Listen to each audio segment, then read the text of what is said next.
안녕하십니까, 박사입니다.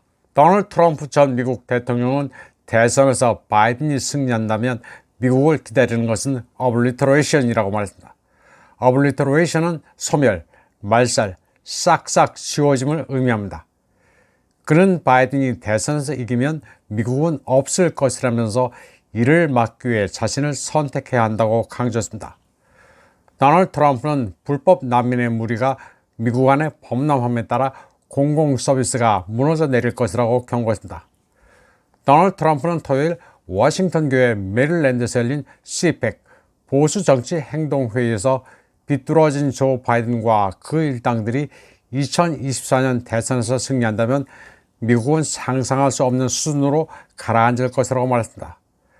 바이든의 승리는 미국의 최악이라고 강조했습니다. 그는 이번 선거 목표가 미국의 멸망을 막는 것임을 분명히 했습니다. 그는 바이든이 이상한 정신 상태로 현실 감각이 없다고 비판했습니다. 그리고 국경 개방을 통해 의도적으로 미국을 파괴하고 있는 아주 나쁜 파시스트들의 바이든이 둘러싸여 있다고 말했습니다. 도널드 트럼프는 바이든이 4년을 더 집권하게 될 경우 불법 난민의 수가 4천만, 5천만 명을 넘을 것이라고 말했습니다. 그는 메디케어, 사회보장, 공교육이 죄다 붕괴될 것이라고 강조했습니다.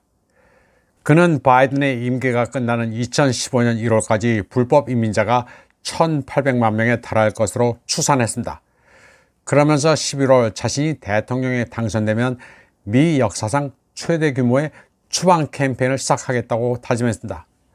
도널드 트럼프는 불법 난민들이 미국민과 미국을 죽이고 있다면서 선택의 여지가 없다고 말했습니다. 트럼프는 스티븐 밀러 전 백악관 수석고문이 CPEC 청중들에게 같은 취지의 연설을 한 뒤 자신이 직접 나서서 국경 봉쇄와 난민 추방 방침을 밝혔습니다. 트럼프는 또 바이든의 외교 정책을 비판했습니다. 바이든이 이스라엘 하마스, 러시아 우크라이나 갈등을 조정하는 동시에 정적을 표적으로 삼기 위해 법을 남용하고 있다고 비난했습니다.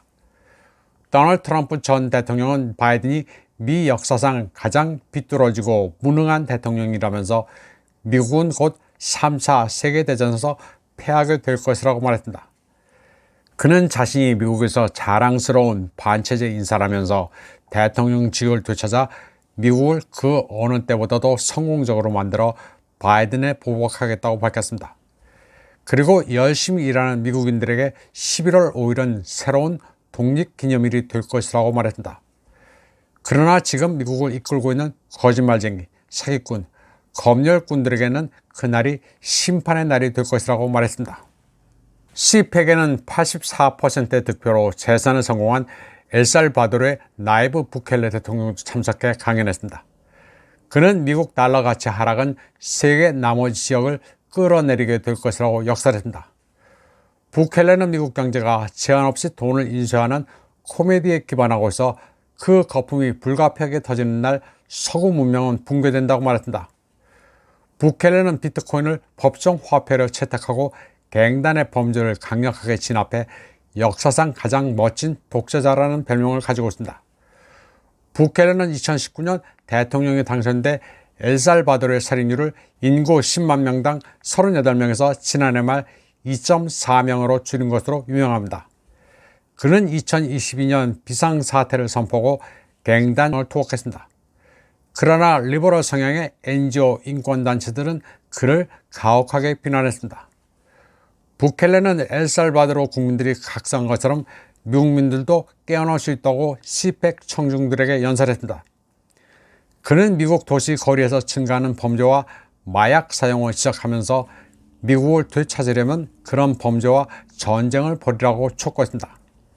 그는 또 보수 지지자들이 늘 높은 세금이 문제라고 생각하지만 본질은 다른 데 있다고 말했습니다. 부켈레는 연방준비은행에 사들인 국채를 통해 정부 자금을 조달하는 방식을 설명했습니다. 채권 자체로 담보되는 인수된 돈의 거품은 필연적으로 터질 것이라고 말했습니다. 간단히 말해 종이에 돈을 인수해와야 가치가 뒷받침되지 않는 종이일 뿐이며 전 세계가 그 본질을 알게 되는 날 서구 문명은 달러의 가치와 함께 하락할 것이라고 말했습니다. 그는 만약 미국의 차기 대통령이 필요한 정책과 구조적 변화를 하지 않으면 그 거품은 꺼질 것이라고 경고했습니다. 이번 방송은 여기까지 하겠습니다. 시청해주신 여러분 감사합니다.